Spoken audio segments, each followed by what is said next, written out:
foi abalado com o acontecimento do rompimento da barragem de Brumadinho, ali em Minas Gerais. Mortes, desastres que já deixaram marcas este ano. Olhar para tragédias que têm acontecido, a fome, a violência que tem aumentado. Se a gente olhar a nível de mundo, o que tem acontecido entre as nações, talvez muitos já tenham perdido a esperança. E talvez falar de uma esperança de um mundo melhor, para alguns seja até uma utopia. Como falar em esperança de um mundo melhor, se é o que a gente vê a cada dia, tragédias e mais tragédias. Mas, irmão, será que ainda existe a esperança para um mundo melhor? E aí eu lembro das palavras do Jó, bem conhecido personagem bíblico, aquele que sofreu, aquele que o mundo conhece pela paciência. E tem até aquele ditado, tem a paciência de Jó.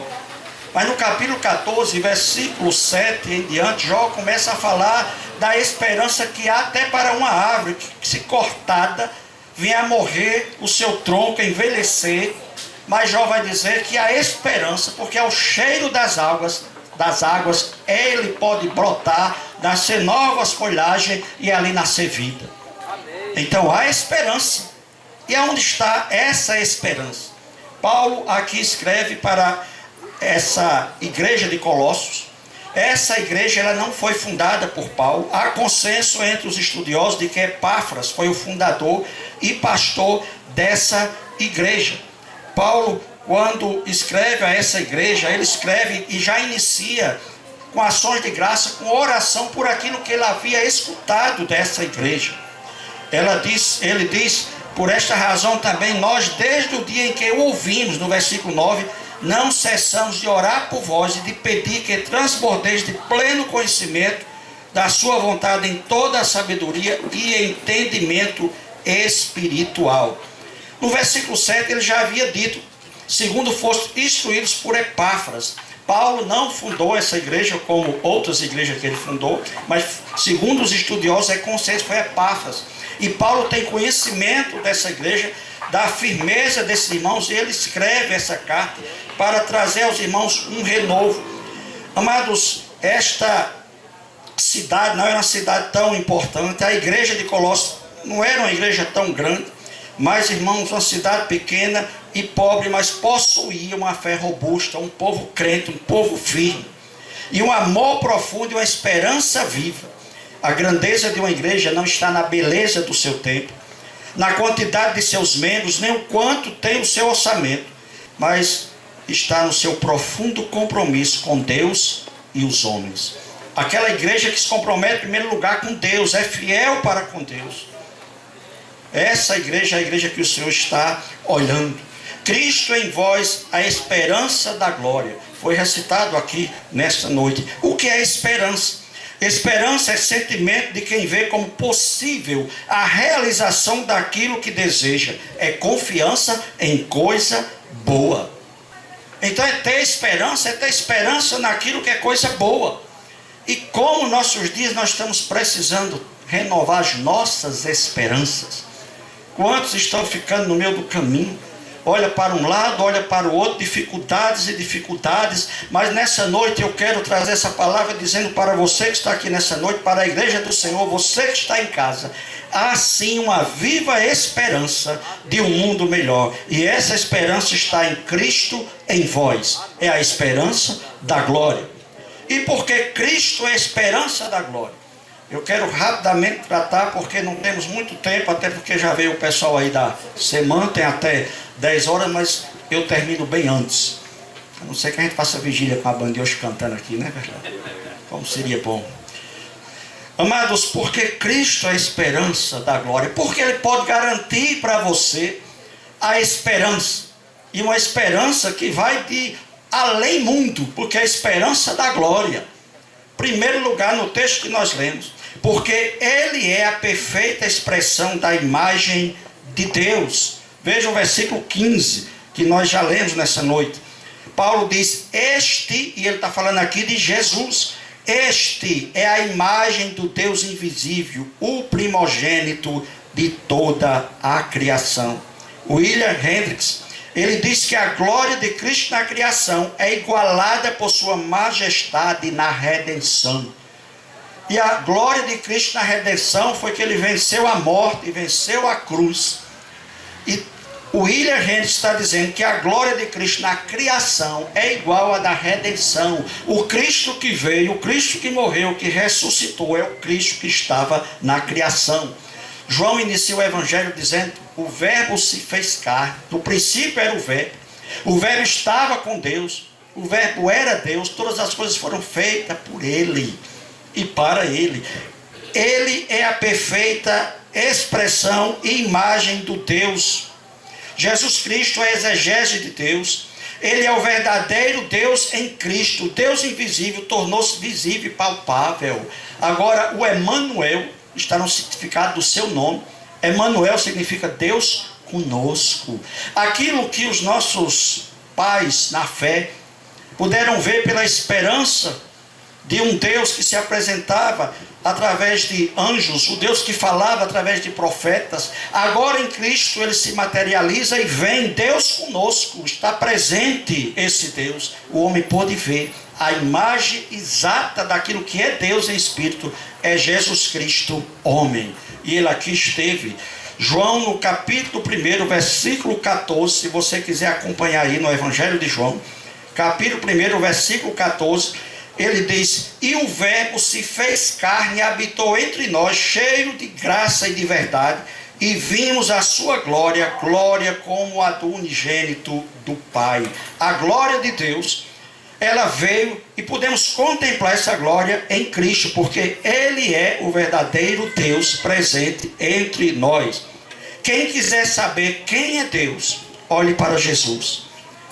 Olhando para Jesus. E é isso que Hebreus, o escritor vai dizer que nós devemos seguir, olhando para Jesus, porque é Ele o autor, o consumador da fé. Por isso que nele nós podemos ter a rica esperança de um mundo melhor. A nossa esperança não está em homens. Maldito o homem que confia no homem. Talvez muitos, quem sabe você que está aqui nessa noite, está colocando suas esperanças no emprego que alguém aí prometeu, quem sabe no político, confiando naquele dinheiro que está para sair. Amados, são esperanças vãs. Maldito o homem que confia no homem. Muitos estão esperando muito desse novo governo. Devemos orar que Deus realmente comece a fazer algo diferente por esta nação. Mas a nossa esperança está em Cristo. E é Cristo em vós, é Cristo em nós, é Cristo na igreja, que é a esperança da glória. Aquele que coloca as suas esperanças em coisas materiais se decepciona. Por isso que Cristo pode ser a nossa esperança. Ele que é o resplendor da glória e a expressão exata do seu ser. Diz isso o escritor de Hebreus capítulo 1, versículo 3. É Cristo que é a expressão exata de Deus. Colossenses 2,9, Paulo vai dizer: porquanto nele habita corporalmente toda a plenitude divina. Por isso que em Cristo nós podemos ter a esperança da glória. A nossa esperança não está na liderança da igreja. A nossa esperança não está no pastor. Mas a esperança é Cristo em vós. Cristo na igreja é que traz a esperança da glória. Segundo lugar, porque Cristo em vós é a esperança da glória. Porque Cristo pode ser a esperança de um mundo melhor. Porque Ele é eterno e criador de todas as coisas. Versículo 16 e 17, acompanha aí que já lemos. Diz: pois nele foram criadas todas as coisas, nos céus e sobre a terra, as visíveis e as invisíveis, sejam tronos, sejam soberanias, quer principados, quer potestade, tudo foi criado por meio dele e para ele. Ele é antes de todas as coisas e nele tudo subsiste. Amados, 3 verdades importantes são destacadas por Paulo nesses 2 versículos. Em primeiro lugar, Jesus Cristo é a fonte da criação. Tudo foi criado por ele, para ele. Pois nele foram criadas todas as coisas, nos céus, sobre a terra, as visíveis e as invisíveis, sejam tronos, sejam soberanias, quer principados, quer potestade. nada fugiu à presença de Cristo na criação. Ele estava presente, ele faz parte da Trindade. Deus Pai, Deus Filho, Jesus Cristo, Deus Espírito Santo. Ele é Deus. Portanto, nele podemos ter essa esperança, a rica esperança de um mundo melhor. Segundo lugar, Jesus Cristo é o agente da criação, porque Paulo diz: tudo foi criado por meio dele. Versículo 16. Tudo, nada que existe foi criado sem ser em Cristo. Estava junto na criação. É isso que João diz no início do seu evangelho. O verbo estava com Deus, o verbo era Deus. Todas as coisas foram criadas por ele. O verbo, o logos de Deus, a palavra de Deus, o Cristo revelado. Por isso que Jesus Cristo é a esperança da glória. Você pode ter esperança em Cristo. Ele não decepciona, mas ele é aquele que deu a sua vida na cruz do Calvário e venceu a morte. Jesus Cristo é a fonte da criação. Jesus Cristo é o agente da criação, mas também Jesus Cristo é o alvo da criação. Paulo termina dizendo: tudo foi criado para ele. Ele. Por isso que Paulo vai dizer que todo joelho se dobrará, toda língua confessará que Ele é o Senhor. Por isso que Ele nos traz essa rica esperança. Todas as coisas existem em Cristo, por Cristo e para Cristo. Por isso podemos dizer com toda propriedade: há uma rica esperança. Talvez ouvir esse tema friamente, uma rica esperança de um mundo melhor, leve a não ter fé. Como ter essa rica esperança? Porque quem está dando essa esperança é nada mais, nada menos do que Jesus Cristo, o Filho de Deus, o Deus vivo, o Deus Emanuel, que esteve aqui e venceu a morte. Terceiro, amados, por quê? Porque Jesus Cristo é a nossa esperança. Porque Cristo em vós é a esperança. Porque nele temos a libertação e a nossa redenção. É nele que o homem pode ser liberto. Veja os versículos 13 e 14 agora que nós já lemos. Versículos 13 e 14 diz: Ele nos libertou do império das trevas e nos transportou para o reino do Filho do seu amor, no qual temos a redenção, a remissão dos pecados. O que é que isso significa? Qual o significado dessa libertação, desse império das trevas? Amados, Ele nos libertou do império das trevas. É isso que Paulo está dizendo. Existe o império do mal em ação no mundo. É o império das trevas. O mal é uma realidade concreta. Existe um ser maligno, de todo corrompido, que governa este reino das trevas, que está dominando este mundo, que é tido na Bíblia o Deus com D minúsculo, é o Deus deste século que está agindo. Por isso que está essa maldade no mundo, violência. Cada dia mais que a gente vê os noticiários é violência, violência. A gente fica pensando: a esperança, assim, está em Cristo. É Ele que nos tira desse reino das trevas. Ele, o reino dessas trevas, tem um líder, que ele é chamado de diabo, maligno, tentador, pai da mentira, príncipe das trevas, o reino das trevas e o reino da escravidão, do pecado, da devassidão, do engano, da condenação eterna.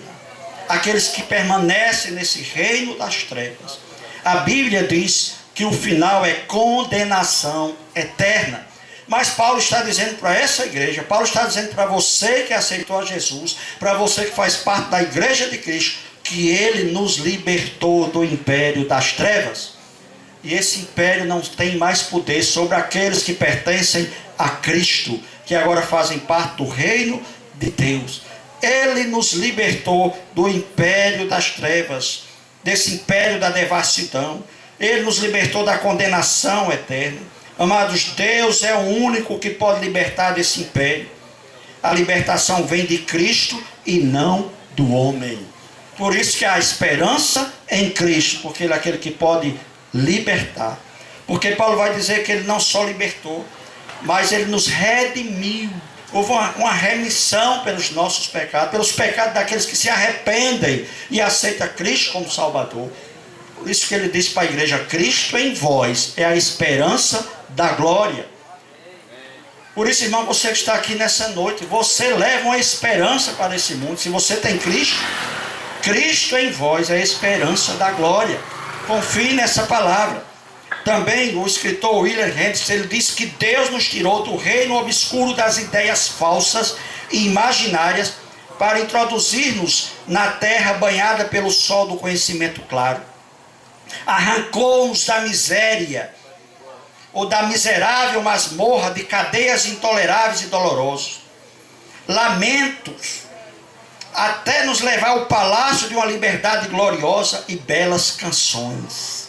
O reino de Cristo é o domínio cósmico de Cristo, adquirido por Ele mediante sua morte na cruz e sua ressurreição pelo poder de Deus. Você já imaginou qual era a sua condição? Você que está aqui nessa noite, você que faz parte da igreja de Cristo, você que teve a sua vida transformada, como outrora vivíamos no pecado, distante da palavra, distante de tudo e de todos, quem sabe fugindo de um local como esse, assim como eu fugia da palavra. Mas um dia Cristo nos libertou do império das trevas. Um dia Cristo nos tirou daquela masmorra do sofrimento e nos levou agora para um palácio de belas canções que foram cantadas aqui nessa noite. E há prazer naquele que está em Cristo, está na presença dEle, louvando a Ele, porque é Cristo em vós que é a esperança da glória. A esperança em Cristo, meus amados. Mesmo diante das dificuldades, dos problemas, porque Jesus deixou claro, no mundo tereis aflições, mas Ele diz, tende bom ânimo, eu venci o mundo, e nós venceremos em Cristo, porque Ele é a esperança, uma esperança que vai além deste mundo. Mesmo diante das dificuldades, a paz que está no nosso coração, traz um refrigério para nossas vidas. Tem uma canção bem antiga, e que ela dizia assim, essa paz que sinto em minha alma, não é porque tudo me vai bem. Essa paz que sinto em minha alma, é porque adoro ao meu Senhor. Diz assim, não olho circunstância, não, olho o seu amor. Não me guio por vistas, alegre estou. É bem antiga, assim do tempo do presbítero Saul, acho que ele lembra, Gedair lembra também dessa canção. E eu tive o privilégio de conhecer o autor dessa canção. E ele me contava, irmãos, que no momento em que essa canção veio ao seu coração, Perlânio lembra também, cantava na primeira igreja, Perlânio era. E o escritor dessa canção disse que essa canção veio ao coração dele no momento que ele estava no hospital. Ele disse que estava numa festa lá, parece que até na igreja, quando chega a notícia que o filho pequeno, quem tem filho pequeno sabe aqui da aflição, caiu e cortou-se, e corre com a criança para o hospital. E naquele momento de desespero, quem é pai sabe, e a criança sendo atendida, mas naquele momento, naquele corredor, veio aquele refrigério na sua alma, e ele colocou sua confiança, sua esperança em Cristo, e essa letra começou a surgir, e ele pega um pedaço de papel que estava no bolso, era um guardanapo, e ali ele começou a escrever, e saiu essa canção, essa paz que sinto em minha alma, não é porque tudo me vai bem. Então o crente, mesmo diante de uma dificuldade na vida, tem paz do coração, porque a esperança está em Cristo, o Cristo Criador, o Cristo que veio, o Cristo que nos libertou do império das trevas e nos transportou para o reino do Filho, do seu amor, que é Jesus Cristo, aquele que nos amou.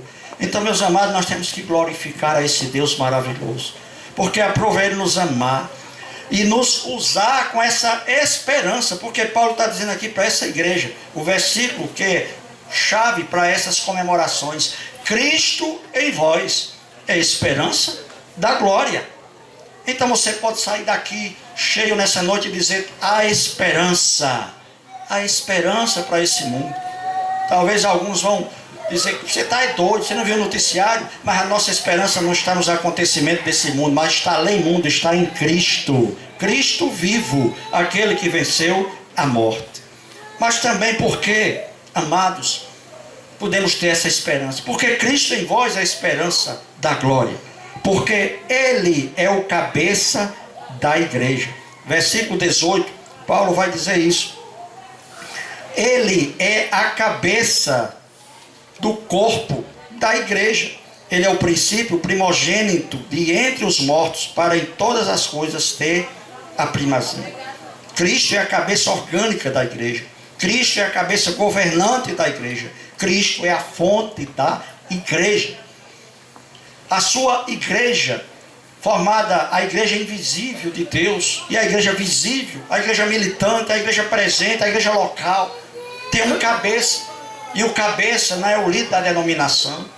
O cabeça é Cristo. E cada um que faz parte dessa igreja, você que está aqui nessa noite, você faz parte desse corpo que é a igreja. E como cabeça da igreja, é Ele que governa a igreja. Ele é o nosso governante. Por isso que podemos ter a esperança, porque a esperança está em Cristo. Ele é a nossa esperança. Cristo em vós, esperança da glória. Por que também podemos ter essa esperança? Porque Ele é a nossa reconciliação com Deus. Vamos ler os versículos 19 a 23. Porque aprove a Deus que nele residisse toda a plenitude, e que, havendo feito a paz pelo sangue da sua cruz, por meio dele, reconciliasse consigo mesmo todas as coisas, quer sobre a terra, quer nos céus. E a vós outros também, que outrora eres estranhos, inimigos no entendimento pelas vossas obras malignas, agora, porém, vos reconciliou no corpo da sua carne, mediante a sua morte, para apresentar-vos perante ele santos e culpados e irrepreensíveis. Vejam o versículo 23. Se é que permaneceis na fé, alicerçados e firmes, não vos deixando afastar da esperança do evangelho que ouvistes e que foi pregado a toda criatura debaixo do céu. Aí Paulo diz, e do qual eu, Paulo, me tornei ministro. E aqui eu posso tomar, amados, essas palavras de Paulo e dizer, como eu, ao ser me tornei ministro, não por minha própria vontade, mas pela graça soberana escolha dele. Aleluia. Ele que traz essa reconciliação. A palavra reconciliação significa mudar da inimizade para amizade. Há uma profunda necessidade de reconciliação entre Deus e o homem. O pecado afastou o homem de Deus. E qual é a fonte da reconciliação? O homem pecou. Houve agora uma separação entre o homem e Deus. O homem está separado, sem Cristo. O homem está longe de Deus, porque o pecado faz essa separação.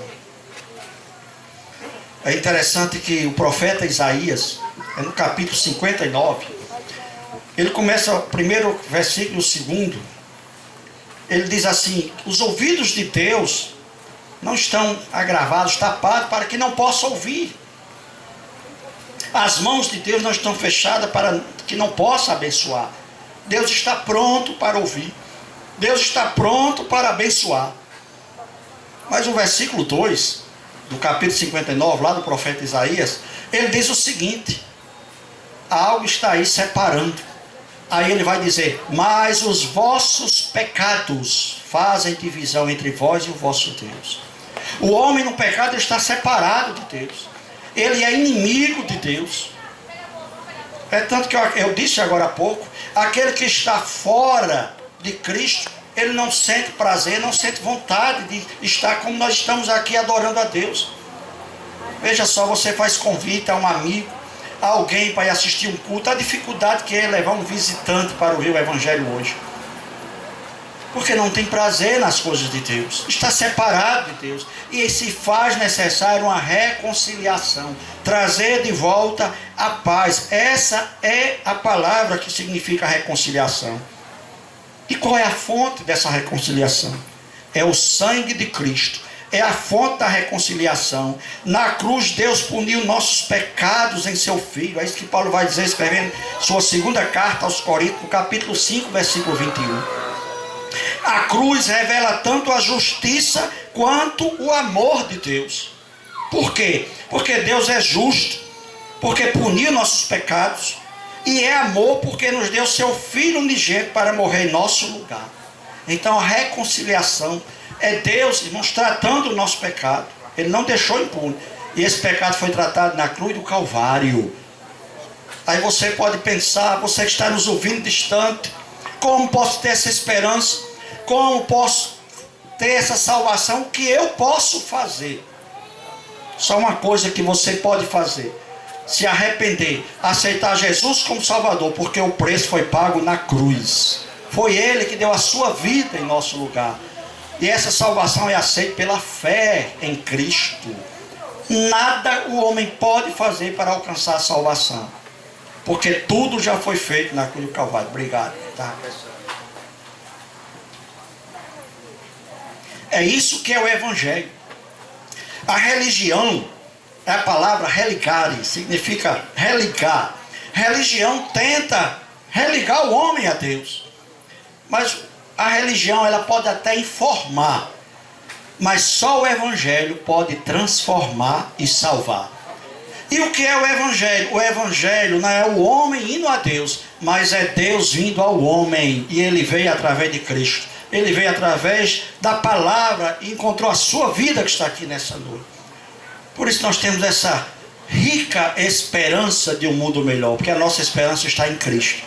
Não está nesse mundo, não está em nós mesmos. O que nós somos? Nada. Mas Cristo é tudo em nós. Amados, Ele puniu os nossos pecados em Cristo para nos dar reconciliação. A reconciliação é um traslado do reino das trevas para o reino da luz, da escravidão para a liberdade, do pecado para a santidade, da morte para a vida, da perdição para a salvação. E quem pode fazer isso? Jesus Cristo, porque Ele pagou o preço na cruz do Calvário. Transporta o homem do estado de escravidão e traz o homem para o reino de Deus, o reino da salvação. Quantos que outrora tinham uma vida que alguém podia olhar e dizer: esse aí não tem esperança? Ou talvez você conheça alguém que você mesmo possa pensar: esse aí não tem esperança. Mas um dia que se encontra com Cristo, é transformado, tem os pecados perdoados, e Deus perdoa e transforma num santo. Sabe, irmãos, Cristo iniciou o seu ministério. Você observar, o primeiro milagre que Deus fez foi transformar num casamento água em vinho. Lá na cruz do Calvário, antes do último suspiro, Deus transformou um homem que estava destinado à perdição, um malfeitor, um ladrão, em um santo. Porque Ele disse: hoje mesmo estarás comigo no paraíso. Houve esperança para aquele homem. Há esperança para você nessa noite. Porque a nossa rica esperança está em Cristo. O apóstolo Paulo, amado, destaca duas evidências, preste atenção aqui, sem as quais não há garantia de reconciliação com Deus. Aí você pode pensar aqui comigo: pastor, como alguém pode garantir que houve essa reconciliação com Deus? É apenas dizer que faz parte de uma igreja evangélica ou outra religião qualquer? É alguém que se porta direitinho, faz boas obras, que é aquela pessoa boa? Esse tem reconciliação com Cristo? Vamos ver aqui, irmãos, o que é que Paulo diz. E ele traz aqui pelo menos duas evidências. Em primeiro lugar, aquele que reconciliou com Cristo. Isso é visto na firmeza, na fé que ele tem em Cristo, na sua fé evangélica. Veja aí o versículo 23, quando ele diz: se é que permaneceis na fé, alicerçados e firmes, não os deixando afastar da esperança do evangelho que ouvistes e que foi pregado a toda criatura debaixo do céu, e do qual eu, Paulo, me tornei ministro. A evidência é a firmeza na palavra. Estamos vivendo tempos difíceis, tempos onde você olha para as pessoas, e hoje está muito fácil essa transportar daqui para ali, e muitas vezes você vai pregar o evangelho e as pessoas dizem: eu já tenho Cristo, eu até gosto de frequentar tal e tal lugar. Eu acredito em Cristo. E muitas vezes você olha, não tem aquela firmeza na fé. Isso é o que é testemunho. Paulo está dizendo aqui, se é que, esse se é uma condição. Depois de dizer tudo aquilo que Ele é Deus, Ele é eterno, Ele é o Criador, Ele é aquele que nos salvou, aquele que reconcilia, Ele é a nossa esperança, Cristo em vós, esperança da glória. Se é que permaneceis firme na fé. E em segundo lugar, é a constância na esperança do Evangelho. Quantos estão hoje numa variação de constante? Não é constante. E o que é constância? Vamos pensar aqui comigo o que é constância. Eu gosto muito daquele versículo, capítulo 15 de Coríntios, 1 Coríntios, o último, 58. Paulo vai dizer, portanto, meus amados irmãos, e aqui eu deixo essa palavra hoje à noite para essa igreja, essa congregação, para os irmãos. Portanto, meus amados irmãos, sede firmes, firmeza na fé, e constante, sempre abundante na obra do Senhor. O que é constância, pastor? Constância é aquele que está satisfeito com a palavra de Deus e não outra coisa, não adianta, não preenche, é a palavra de Deus.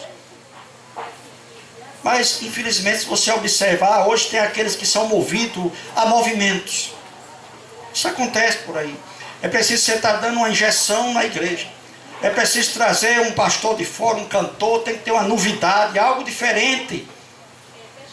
E aí a pessoa vai e se anima. Mas passa aquele momento, aí volta de novo. E o gráfico da fé é assim. Constância é linha reta. Chove, faz sol, tempestade, tranquilidade, mas a pessoa está firme na fé, no Evangelho. Vem lutas, vem aflição, mas a fé está em Cristo. Cristo em vós, esperança da glória.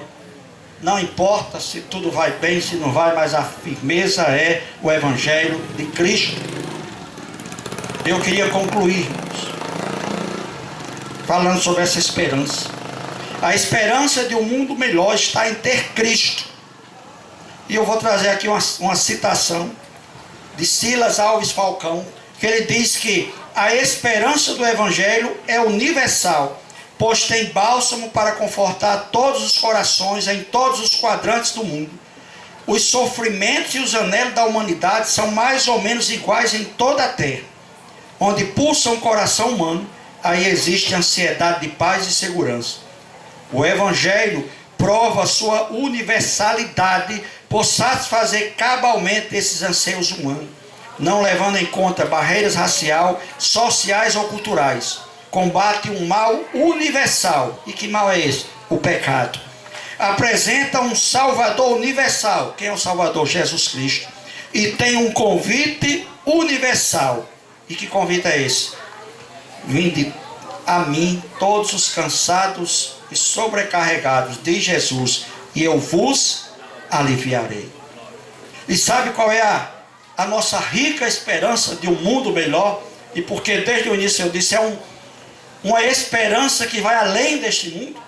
Paulo, quando começa a sua ação de graça, nesse primeiro capítulo, ele apresenta isso a essa igreja. Se você colocar seus olhos aí no capítulo 1, e Paulo começa dando graças a Deus. Ele diz, damos sempre graças a Deus, Pai de nosso Senhor Jesus Cristo, quando oramos por vós. Paulo orava por aquela igreja. Desde que ouvimos da vossa fé em Cristo Jesus e do amor que tendes para com todos os santos. E aí o versículo 5, ele vai apresentar essa esperança, que eu tenho certeza que é a sua esperança. Por causa da esperança que vos está preservada onde?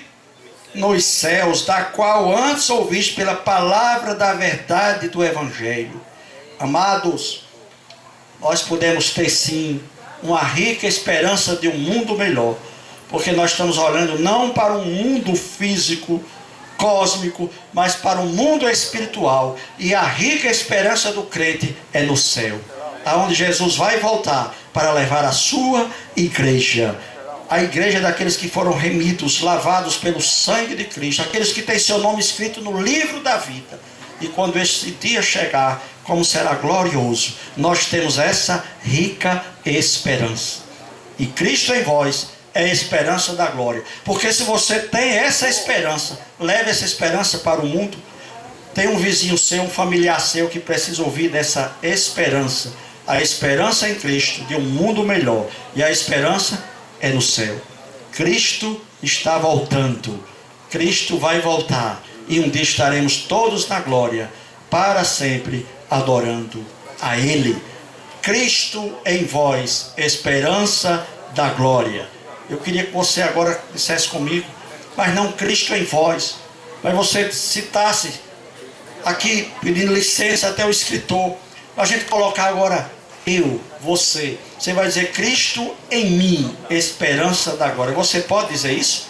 Cristo em mim, a esperança da glória. Então, viva essa esperança. Viva em Cristo e para Cristo. Que Ele nos abençoe. Amém.